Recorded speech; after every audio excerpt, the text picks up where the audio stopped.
Imaginez, découvrir que vous avez de la famille à l'autre bout du monde, une famille séparée depuis plus d'un siècle par les guerres, l'exil et les migrations. Aujourd'hui à Savigneux, la famille Ross se retrouve pour une cousinade unique après 7 années de recherche acharnée en France, en Italie et aux États-Unis. Je savais que mes arrière-grands-parents étaient italiens, mais on ne connaissait pas vraiment l'histoire.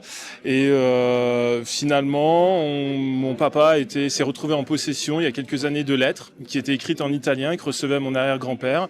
Et surtout des lettres qui venaient aussi des États-Unis. Donc ça a poussé un petit peu, ça a éveillé notre curiosité. Et de fil en aiguille, en trouvant chaque fois un peu plus d'informations, c'était une forme un peu de drogue.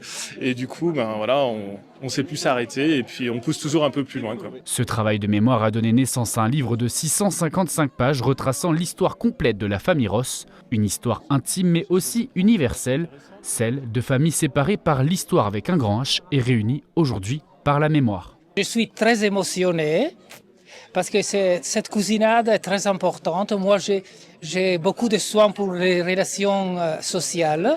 La famille Ross est très répandue dans l'Europe, aussi aux États-Unis.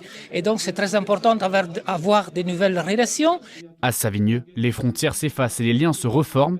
Après 7 années de recherche et un livre monumental, la famille Ross prouve qu'il n'est jamais trop tard pour se retrouver et transmettre son histoire.